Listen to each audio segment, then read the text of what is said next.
So people are leaving more expensive states, and that trend is tailwind for housing. So the good news is, even if you're in Southern California and you're an originator or a realtor and you feel like maybe business is drying up, you can always work in other markets. You can always find a way to do business in other areas, fish in a different pond. Get ready for a new episode of KP Talks Dollars and Cents. Learn financial literacy and get real-time updates on all things housing, finance, and real estate. So let's get started. Here's your host, Kevin Perenio. Hey, it's KP coming to you live from Corona, California.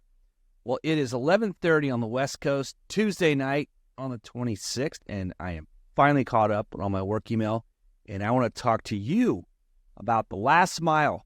So this is kind of a recap of 23 and looking ahead to headwinds and tailwinds in 2024.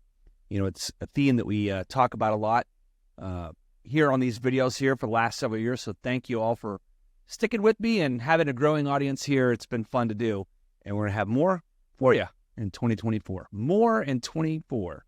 Okay, so the last mile. The last mile isn't always hard. The last mile can be easy. For those of our endurance athletes out there who've run triathlons, you know that's the training and all the effort you put in before actual race day. And so when I used to do triathlons, get a little personal here, but when I used to do triathlons, I always loved sprinting at the end of our races, and just to say I didn't leave anything out there. So whether it was the 2 half Ironman or the full Ironman that I ran, or all the little sprints and Olympic distance, you always got to give it your all on that last mile. And we are at the last mile, and there are some headwinds. So the Fed has made the second part of their pivot. Remember, we've been talking about a 3-part pivot. The pivot for the Fed used to just mean cutting rates, but now it really is kind of a 3-part pivot, right? The rate hikes get smaller, then they stop, which they finally just did and admitted that they did with the last summary of economic projections, the dot plot. And then the third part is when they actually cut. And so when you go to the CME tool, which I've quoted over the years many times, been watching it for years. I used to have a friend who worked in Chicago at the CME, old Jack, wherever you are out there, Jack Callahan. That's a great tool to see what the market thinks. It's interesting to me to see that the market thinks as a tailwind that on the March 20th Fed meeting that there is a 71% chance of a 25 basis point rate cut. There's even a chance here on this tool, January 31st, I wish I could share my screen with you, but I'm not that advanced, 14.5% chance of a 25 basis point cut. Now, if we look at the way the meetings of the Fed are laid out, and we are on Fed cut watch, which remember, the stock market tends to get ahead of itself. So I'm not a financial advisor. I'm not responsible for your losses, only your profits. The bull market's running. The bull market has been running for about 8 weeks, and it's got legs to grow. I mean, it could keep going here. This is kind of a light trading week, but, you know, a lot of people are playing catch-up. $6 trillion of money on the sidelines in money market accounts. I mean, basically not doing much, right? And so when you watch the 10-year treasury, which we watch like a hawk, obviously for mortgage interest rates, you watch that yield come down, the prices of bonds going up, and inversely related, the yields coming down. We've had 110 basis points of yield coming down. That's been a boon for the stock market. And so has that 10-year yield that's caught a bid in the last 60 days, 110 basis points basically in 60 days. I think they closed at 489 today. It touched a little lower last week. That's been great for mortgage interest rates. That's also great for the stock market. It's kind of an everything rally. How long will that go? Have we found a floor? Like, what is the catalyst to take the 10-year yield down a little further? We're going to find out. There's more inflation reports that we watch every month, whether it's the Fed's favorite inflation gauge, the PCE, the personal consumption expenditure, which came out last week on a Friday, going into a holiday weekend. It was pretty tame. The Fed at their press conference a couple weeks ago said that they will look at just a 6-month run or a 3-month run, and it didn't have to just look at the 12-month average. Well, in the last 6 months, their preferred inflation gauge has under 2%, which is their target. That could have been part of why they're saying, all right, the medicine is in the system. And so, These are all tailwinds for our markets, whether it's a stock market or the mortgage market. One of the places I get research, Ivy Zelman and team, Zelman and Associates, which is now a Walker Dunlop company, we get a lot of data from them. I do personally, and there's some fantastic information there. Like, they are unbelievable analysts, and so I get a lot of information from them over the years. I was introduced to Ivy Zelman personally by Barry Habib, my good friend, during the market crash in March of 2020. Ivy was doing some real on-the-ground research and was calling around different lenders, and I was on a call with her explaining, what's going on with margin calls here and what we're doing with our lock volume, and it was really great to be introduced to her by Barry, and I've been a subscriber for their research ever since. And so if you're not a subscriber, it's fantastic. Just in the last 60 days with the 110 basis points yield drop in the 10-year, they've upped their 24 guidance at Zelman Research for mortgage originations by 7%. That's big. So I thought that was really favorable, worth noting. What's a headwind? I get information from Potomac Partners. I love to share my sources with you all. Brian Chappell puts out a weekly email, and the FHA Neighborhood Watch delinquency notice came out. They come out with 30-day delinquency rate, 5.97%, the highest rate in more than 12 years. That is a headwind. Now, obviously, we don't want those borrowers going through foreclosure, but if they did, it's a much-needed, supply. Supply is going to be a problem. Rates go down, there's more demand. And, we know just from Black Knight data that when rates went from 7 to 8%, 5 million borrowers got priced out of the market. Well, they're back in now. We didn't get 5 million properties. But what was a nice tailwind? We saw from the National Association of Real Estate data, the NAR data, that existing home sales went higher month over month last month, 0.8%. And it's supposed to be expected to be a flat reading. Existing home sales is typically the largest segment, right? Let's just say that if you had 5 million home sales in a year, a little more than 4 million would come from existing homeowners. And I know there's this big myth, okay? This is kind of a nugget for everyone to talk about. These borrowers are locked in these really ultra-low mortgage rates, right? 80% of the mortgage people have mortgages, which not everyone has mortgages. I mean, I think 40 to 50% of all homeowners are free and clear. But, 80% have 5% rates and under. Don't sleep on those people. Just because someone's in a 3% interest rate, we're pushing almost 4 years since they could have got into that, right? We're certainly at 3%, 3 years, in some cases 2, okay? 2, 3, 4%. As the years go by, they're gaining more and more equity. That equity that they're gaining, 75% of borrowers that sell a home go buy another home. They don't want to be homeless.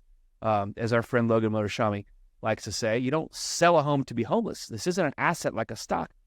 So if 75% of home sellers buy another home, and you've got more and more growing first-time home buyers that are, they're not selling something to get into the house, we're going to have supply issue constraint. So what happens is that equity builds over time, and even borrowers with a low mortgage interest rate, they sell the house and take all the equity in the sell, and they put it towards the new house. Even with higher prices, even with higher rates, which are coming down, there's a point at which that rate coming down and them trading all that equity when they sold, it makes sense. People still have life events, deployment, diamonds, diapers, divorce, debt, downsizing, death. It doesn't matter what your rate is. If you need a bigger house or you need to move for whatever reason, which has been pent-up demand because of that mortgage rate lock-in, at some point, something's got to give. Got to call those borrowers back. Don't hold back on that. Existing home sales going up is a tailwind. Population growth, with the census data that came out for 22, it edged a little higher. About a third of that was from immigration. So immigration will continue to help with population growth. And, people are living longer. The death rate was lower than in the 20 and 21 COVID years. So 22 census data was very positive. These are all, those are tailwinds to make things better. Headwinds, the job market, it will continue to soften. And we will watch that. We obviously know that in our business, we've had a massive, recession, but housing will turn the corner in the spring. Spring purchase business will be up. And when the Fed cuts, my guess is they'll wait for sure the 31st of January, probably another meeting in March 20th. But I still think if you put a gun to my head, May 1st, 50 basis point rate cut or more, that would be a tailwind. Let's get ready. Let's have a great 2024. Do more in 24. We'll have more to talk about next week. I'll be on the road watching my Longhorns take on the Huskies in the Sugar Bowl. Cheers and hook 'em. Hey, it's KP coming to you live from Corona, California. 7 p.m. Thursday night. This is the last video of the year. Okay, it's slow right now, and I got time, and I usually do a video on Mondays and Thursdays, so I have a couple more points I want to get across. Talking about headwinds and tailwinds again for next year, some things that I haven't mentioned. But did everyone notice it's a little slow right now? Imagine if you wanted to sell your house, but it's the holidays. Do you want strangers walking through your open house? There's a lot less listings right now. Although listings generally start to pick up from here. They hit their low point, in this time of the year, and they start to pick up into the spring. So it's harder to look physically. Plus, snowing in some places. Talked to someone today, it was snowing in Chicago. Good old Susan Milazzo, our CEO of the California Mortgage Bankers Association. So it's hard to look for houses. But the activity online, so data that came out today in the pending home sales report, they're showing that people are looking. They're seeing that rates are coming down. If you don't believe the correlation of rates coming down and business going up, that's it. Our business is boring. Now, you may not see a loan right away since we've seen the mortgage-backed securities and 10-year treasuries react positively in the last 60 days. But borrowers are noticing, and the word is getting out, and everyone's spreading the word via their social coach or their mortgage coach or whatever application you guys are using to get the word out. And then you're getting more borrowers to get prepared, because when the new year is over, when this weekend is up, people go out on their house hunt. And then seasonally, of course, as you get closer to the end of a school year, people really get serious about trying to find another house. We have some headwinds. Insurance is expensive, and taxes have been going up in many municipalities. Those are legit headwinds. But when rates come down, the PITI, your principal, interest, taxes, and insurance, that payment, that overall payment, it does come down. It has come down a couple $100 on average. There's the PAPI index, PAPI. You can check it out on MBA.org. They put out that stat, and it's showing that the payment index is coming down. Yes, insurance is a problem, especially here in California, where I moved from before California 8 years ago in Florida. We've got hurricanes and wildfires and winds and all kinds of stuff. And then my home state in Texas, we've got straight line storms and tornadoes. And so a lot of times these insurance carriers take a break because their book is getting a little bit too outsized risk in a state of California or in Florida. So after fire season passes, after hurricane season passes, while the other states build, up within the books, if it's a mild fire or a mild winter or a mild hurricane season, then those carriers, like State Farm or Progressive or Farmers or whoever, they can start to come back in these markets in maybe select areas.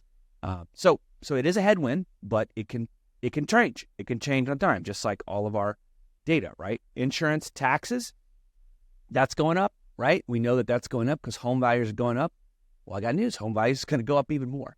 And so this migration of borrowers moving from state to state with this work from anywhere trend, it's not going away.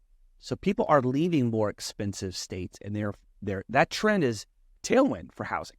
So the good news is, even if you're in Southern California and you're an originator or a realtor and you feel like maybe business is drying up, you can always work in other markets. You can always find a way to do business in other areas, fish in a different pond. And the cream always rises to the top. You're going to find a way to get business. So some of these headwinds can become a tailwind, especially as rates come down. Now, the Fed has signaled that they are going to cut 75 basis points. That doesn't mean 325 basis point rate hikes. They could do all 75 in one shot. And that's just on the dot plot from December 13th. We have more data that continues to come out. jobs reports. They think the unemployment rate will be 4.1% by the end of 2024. That could go higher sooner. It could be a 4 handle. We saw 3.9 2 reports ago, then went back down. But it could be 4.1 in any of the next couple reports. The labor market is strong, and we have a young workforce. They're not, their wage growth isn't keeping up with the median home price, right? So wage growth has gone up like 15% in the last 5 years, whereas the median home price has gone up 40%. So that's a headwind. But remember, rates coming down could be a tailwind, and migration could be a tailwind.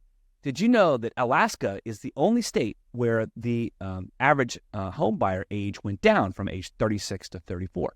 There are some states, many, where they went up, including right here in California, because it's harder to save up for that down payment, especially with the loans being larger, especially with rates coming down, which means there's more demand, more affordability for houses, not that there's more supply.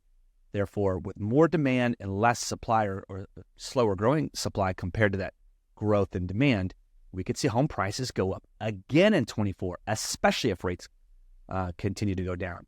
So, you may see more migration. You may look. The loan limits for county loan limits for both Fannie, Freddie, and HUD loans are all up, like $1 million loan limits for A-paper rates.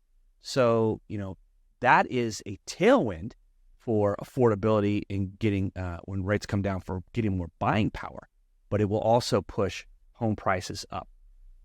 What are some black swan events, we talk about? What is an unknown unknown? I mean, I guess it's a known unknown that there could be a pandemic.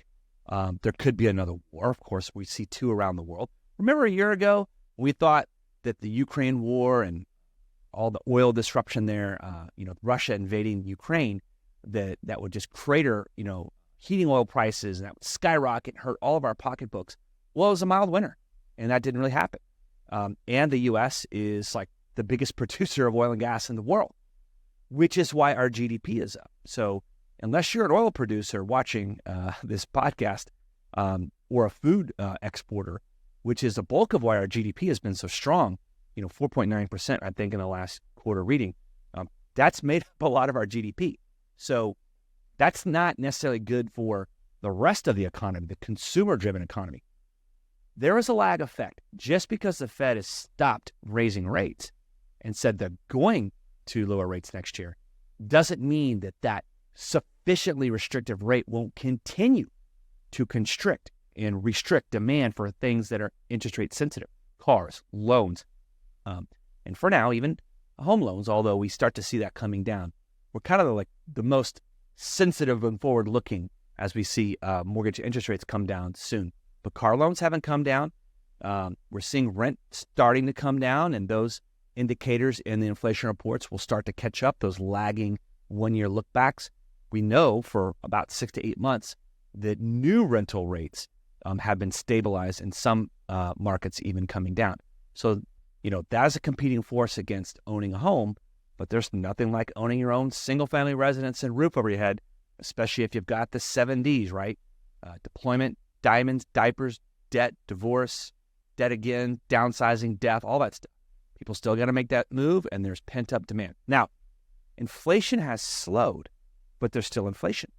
So just because inflation is slowing, we're still seeing inflation. So the lower, socio-demographic areas of our country, they're hurting right now. And they're hurting for food, they're hurting for jobs, they're hurting for kinds of things. So going into an election year, the board at the Fed has had a consensus, but it is made up of individuals who some are dovish and some are hawkish, and their own belief in how they operate, when they see how, interest rates are continued to be restrictive, they may want to act quicker to cut.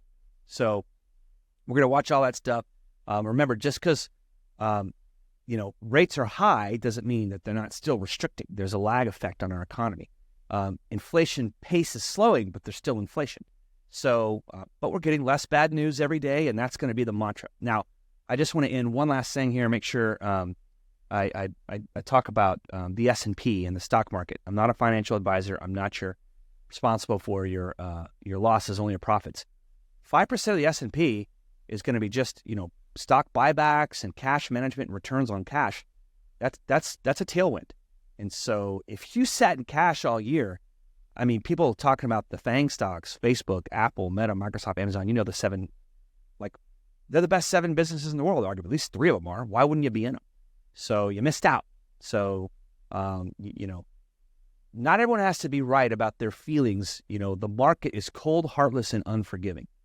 So we have to make sure that we look at the facts as they are. And if the Fed is going to let liquidity go, don't fight the Fed. Cheers. You've been listening to KP Talks Dollars and Cents, a top-rated show for those who want to learn about the economy and mortgage environment. Tune in each week for more episodes, and please leave us a 5-star review on Apple Podcasts and Spotify.